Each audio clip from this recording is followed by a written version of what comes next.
we are live. Welcome to this week's Safer Than Your Average Health and Safety podcast. We've got Davon Skelhorn on the show today. Davon, if you just want to introduce yourself.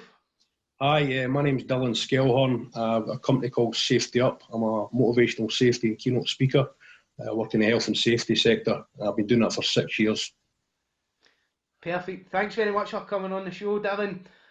You've got a really interesting story. I don't know if you've seen the format of my podcast before, but we like to just launch straight into it and start from the beginning. Where did you grow up? Tell us a bit about your early life. So I grew up in a place called Tillicooty in central Scotland. It's maybe about 10 miles from the city of Stirling. Lived there most of my life up till 2014. Now stay in a place called Alloa, which is about 4 miles from there, so still in the same area. And my life, I was a sort of physical guy. I used to go to the gym. I was a black belt in karate when I was 11 years old. Always active. A lot different to who I am now. Can you tell us a bit about your first job, Davon? So I'm a car fanatic. I love cars. And when I left the school, I left at 16. I wanted to be a mechanic. So I got an apprenticeship as a motor mechanic. And I did that for about 3 years. Now, when I turned 18, I was still a mechanic and doing that job, and I joined the fire brigade as a retained firefighter. So I was doing that at the same time. And I realised the mechanic side wasn't really for me. I wasn't going to do it for the rest of my life. I liked cars, loved working on them, but didn't want to work on other people's sort of thing. So I moved on to other jobs, and I've had a lot of jobs, sort of casual jobs at the time. And it's all been physical work. So can you talk us a bit through the rest of your career then, Davon? So I left the fire brigade 6 years later due to health reasons. I'm now a type 1 diabetic, and I wouldn't be able to do it anymore for that reason. So I didn't do that anymore. I didn't realise it till about 2011. Just before I had an accident was when I was diagnosed, and it was sort of affecting my job. Now, I'd done lots of casual jobs, so I'd been a forklift driver, I'd done removals, delivering coal, landscaper, worked in a quarry, and when I worked in the quarry I was a labourer, and I was sent on a safety course, safety reps course, and that's when I started getting interested in safety. Now, safety's always been in the background, being a firefighter, as you can imagine, dynamic risk assessment, that sort of stuff, it's always there. I started to take an interest in it. And I then ended up going to a job where I had the accident. I was a solid fuel heating engineer, but I started that job as a labourer. And about a month into the job, my boss sent me on this course to be a heating engineer, and I passed it. And I did that for about 2 years until I had the accident that led me to where I am today. Worked in this company, was doing solid fuel heating engineering, so installing stoves, chimney liners, that sort of stuff. We did roofing, wasn't really my side of it, but we did that as well. And basically, one day I came into work in 2011, it was a Monday morning, and I'm sent to go and sweep chimneys. Now, it wasn't really my job, it's not something I did. I knew how to do it, but I'm sent to go and do this job because somebody's phoned in sick. They've been out to drink the night before. So I get sent on this job, me and my colleague, and we go up. I go up onto this chimney stack. It was about maybe the 5th job of the day. And I'm standing on this chimney stack, sweeping the chimney. He's inside the house, and it collapses on me. And I fall about 33 feet, land on a garden wall, and I puncture my lung. And I broke my pelvis on both sides. I'm really badly injured. And that's kind of how I got into safety after the accident. I literally, by accident, got into safety, if you know what I mean. So that's what led up to the accident.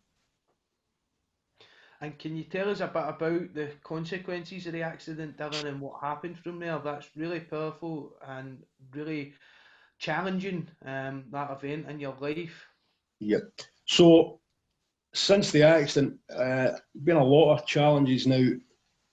Obviously, physically, I'm not able to work physically anymore, and that's, like I say, what I've done up until then. So I knew I had to change my career. And, you were getting told at the time, you must start learning something else. You can't just, do nothing. And if you go to court for compensation, all these kind of things, they're going to ask you that, I thought, well, I've had an accident. I can't do anything physical. I like safety. Maybe I should get into safety. Maybe I should stop this happening to somebody else if I can. And I went on this IOSH course, and I just started going round sort of the working well together places, things like that. The days that they hold, the shad days and stuff like that. And I started talking to people, and I said I'd come and speak about my accident, and I got into it that way. And it's just went from there on. It's just got bigger and bigger. I've been doing it over 6 years now. Started in 2014, and I love doing it. And like I say, if I can stop it happening to somebody else, I've turned my negative into a positive. It makes it worthwhile. When I love what I do, I get, a good feeling from doing it. I'm passionate about it. It's maybe stopping it to happening to other people. So it's a nice feeling. It's and that's what it's all about. Changing. Okay, it's not a nice thing to happen, but it happened. Get on with it. Move on. Don't dwell on it, sort of thing, which a lot of people do. And I'm just lucky. I think that I had, this to go to, and I made the effort to go and do it, because a lot of people, they go into a dark place after an accident. It can go a different way, so I'm really lucky in that respect. Yeah.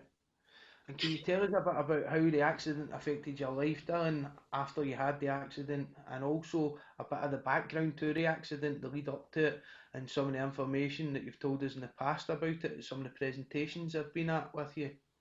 Yeah, physically,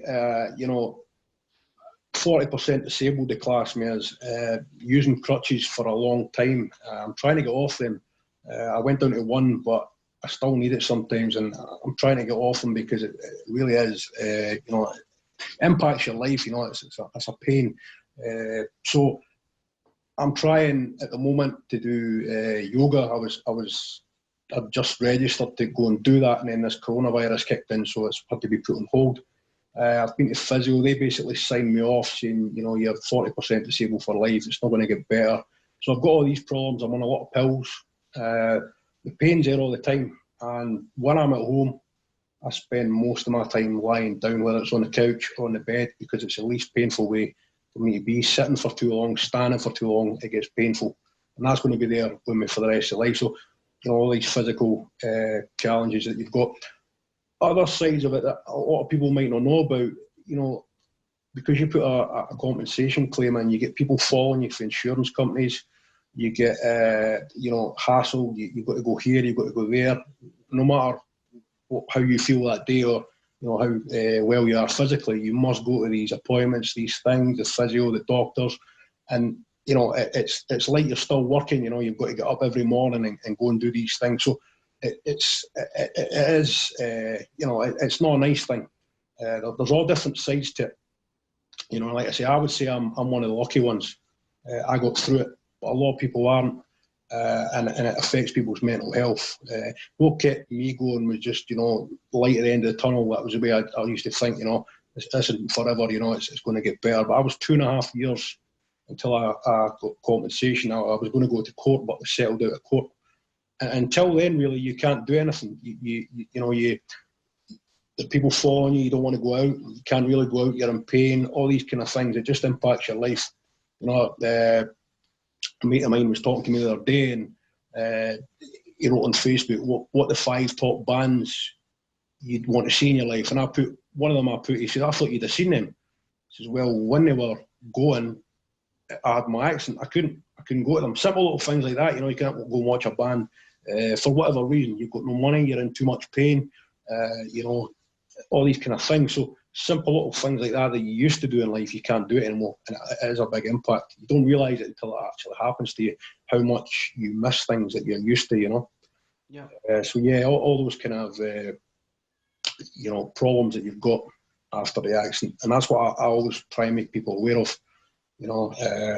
I got refused, employment support allowance at one point. They stopped my money. Now I live with my mum and dad at the time. That was okay. They could look after me, but some people haven't got that.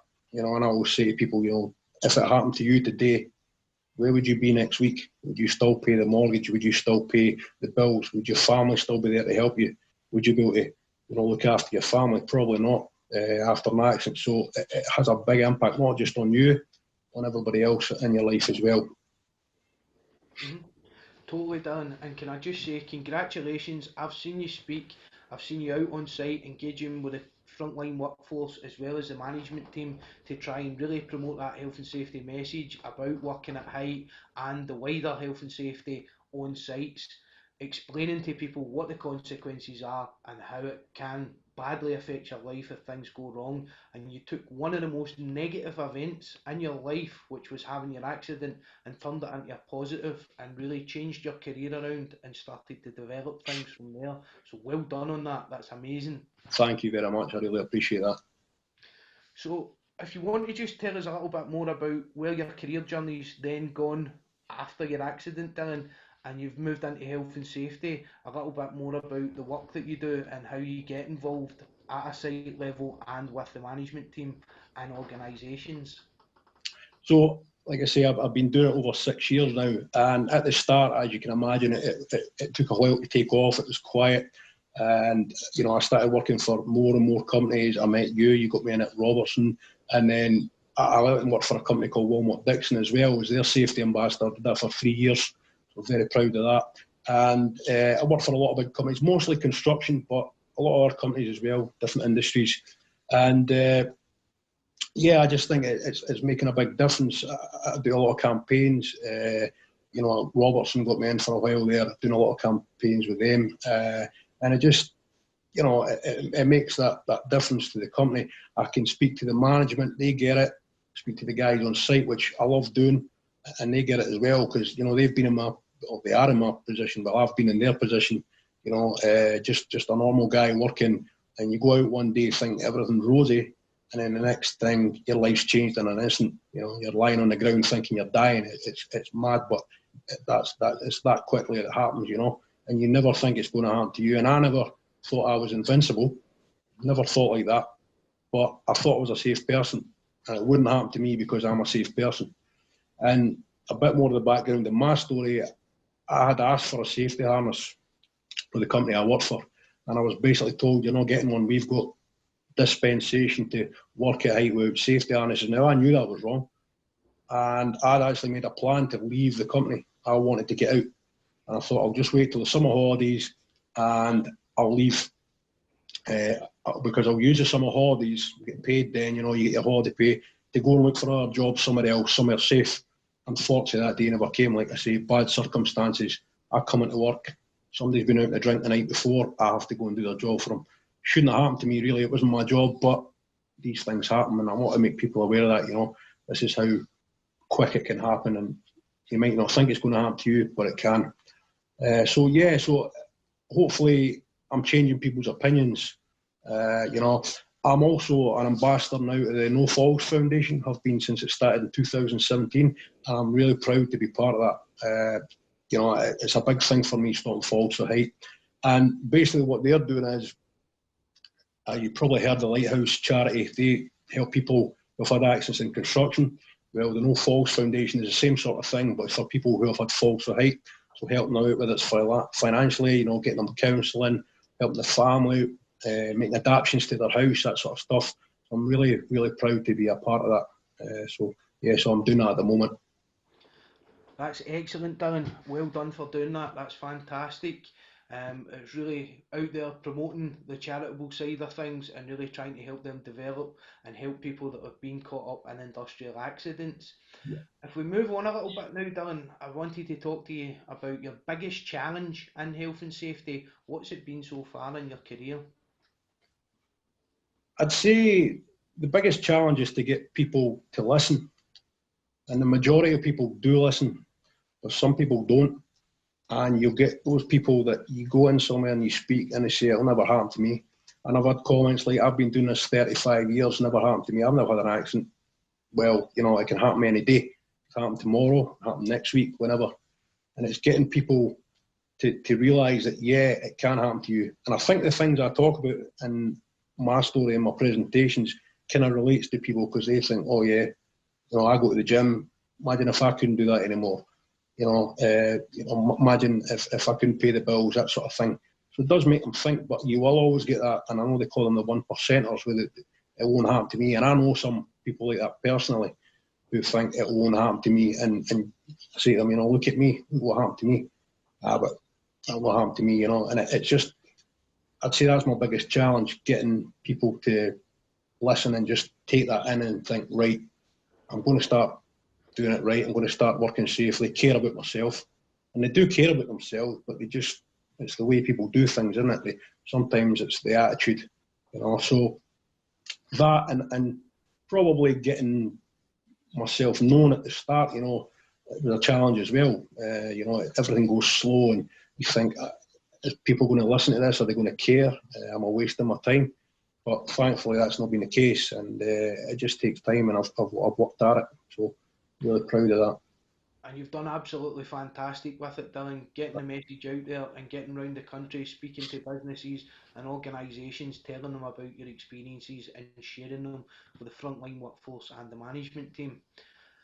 So you're a busy guy, you travel about quite a lot, and you've got a few roles just now. Do you want to talk a bit about them and tell us the roles that you're in at the moment?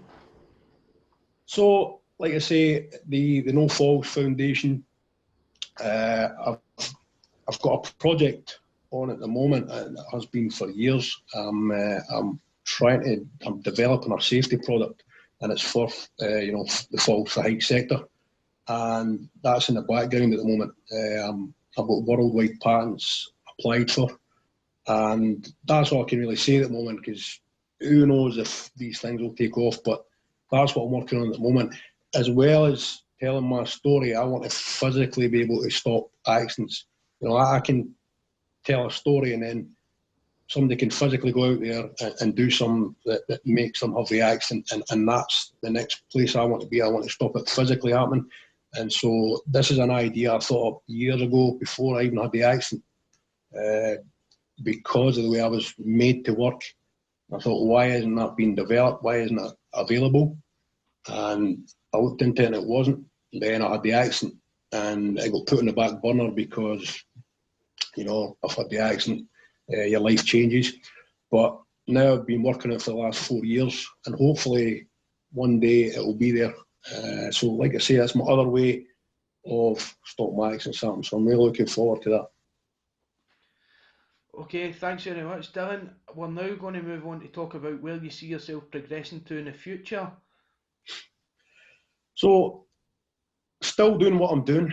I'd never want to stop doing the presentation. As long as people want me, I'll be there, because I think it's so important. So many people are having accidents still. They've got all this new technology coming out, and we're still having stupid accidents, as in, doing silly things that, we can get around. We've got the right equipment, but we take the shortcut.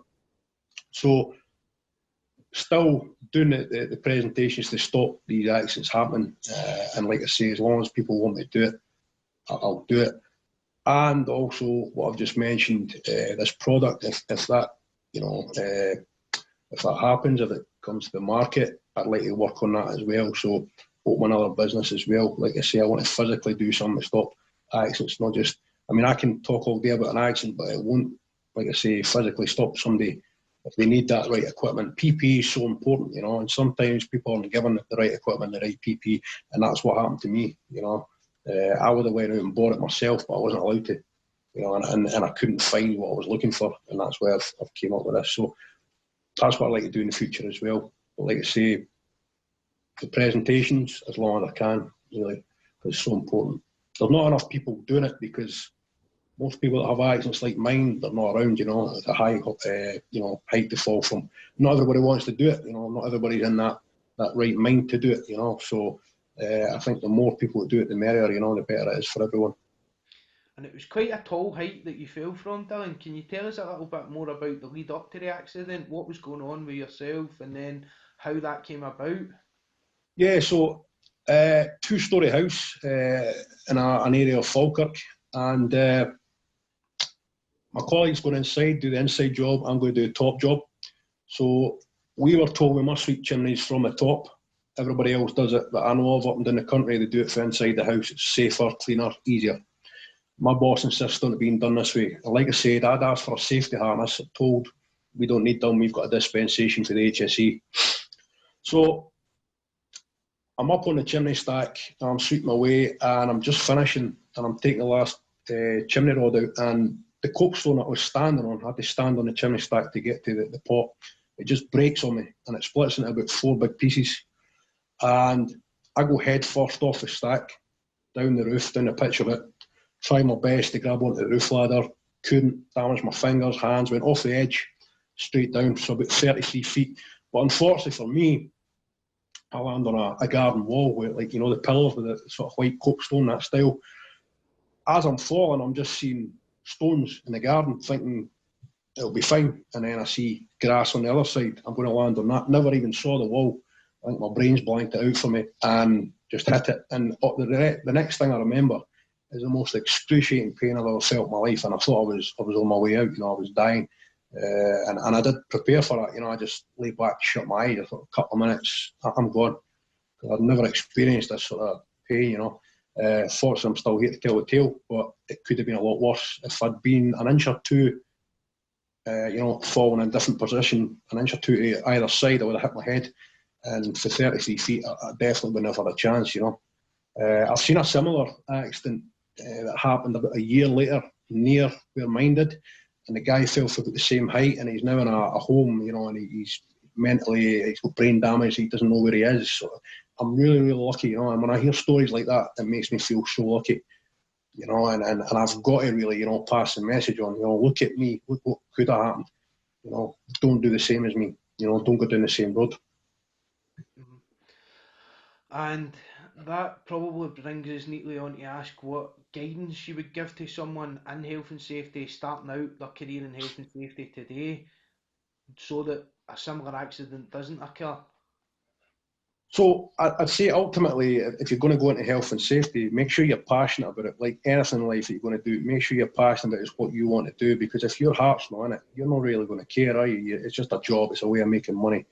But if you're passionate about it, you are going to do something. You know, you're going to stop. You're not going to walk by somebody doing something unsafe. You're going to stop them and do something about it. You know, you're going to enforce it because it means something to you. I think that's so important. And like I say, I'm passionate about what I do, and I know you are. And that makes the difference. Otherwise, go and do something else, you know.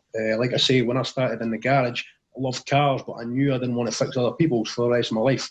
I like fixing my own, like working on my own cars, but I knew it wasn't going to be for me. But you stick out, obviously, at the time, but it was, my heart wasn't in it, you know, for the rest of my day. So I think it's taken me all these years to find what I really like doing, but it's a strange way of getting there, you know, having the accent, but these things happen, you know.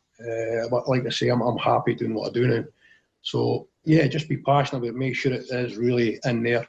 And, you know, safety, it's a lot of effort to get your qualifications and get in the job. So, you know, why make all that effort and do all that stuff if you don't really care about it, you know? So just make sure it's what you want. Sure, sure. That's brilliant, Dylan. One of the key kind of selling things, and I'm going to share this little story with you that I've probably not told you before. One of the kind of key selling things for me when I brought you in to do the first presentation when we worked at Robertson's together, I got my operations director, shout out to Brian Pettigrew if he's listening. Brian's a great guy. I got him and you pulled up in the car and get out to come onto the site and come and talk to the guys that I'd organised the meeting for. And Brian said, "Do you know something? He looks like all of the other guys on this site and Yeah. he's really going to sell it to them because he's from the same age, the same background and Yep. relatively the same area." That's it. That's it. And you know, I don't talk posh or anything like that. I'm no high flyer. I come in. I'm just a normal guy. I was a labourer.